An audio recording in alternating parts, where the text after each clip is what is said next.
നമുക്ക് ഭരണാധികാരി കൗൺസിലർ എന്നുള്ള നിലയ്ക്ക് നമുക്ക് നോട്ടീസ് തന്നിരുന്നു അവിശ്വാസ പ്രമേയത്തിൽ പങ്കെടുക്കുന്നതിന് വേണ്ടി. ഭരണാധികാരി ജനാധിപത്യ സംവിധാന പ്രകാരം നമ്മൾ മര്യാദ പാലിച്ചുകൊണ്ട് ആ യോഗത്തിൽ പങ്കെടുത്തു. പക്ഷേ അതിൽ കോറം തികയാത്തതുകൊണ്ട് ആ മീറ്റിംഗ് നടന്നിട്ടില്ല. നമ്മളത് അവിടുന്ന് പോരുകയാണ് ഉണ്ടായത്. ഭാരതീയ ജനതാ പാർട്ടിയെ സംബന്ധിച്ചിടത്തോളം LDF ആയാലും UDF ആയാലും ഒരു നാണയത്തിൻ്റെ രണ്ട് വശങ്ങൾ തന്നെയാണ്.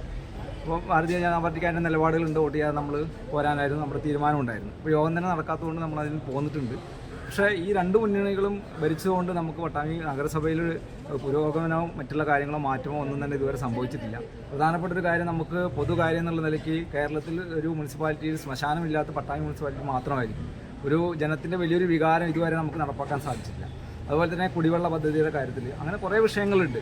അത് LDF ആയാലും UDF ആയാലും ഇതുവരെ ഭരിച്ചതെല്ലാം അവർ തന്നെയാണ്. അപ്പോൾ അതിൽ നമ്മൾ ശക്തമായ നമ്മുടെ എതിർപ്പ് നമ്മൾ രേഖപ്പെടുത്തുകയും ചെയ്യും.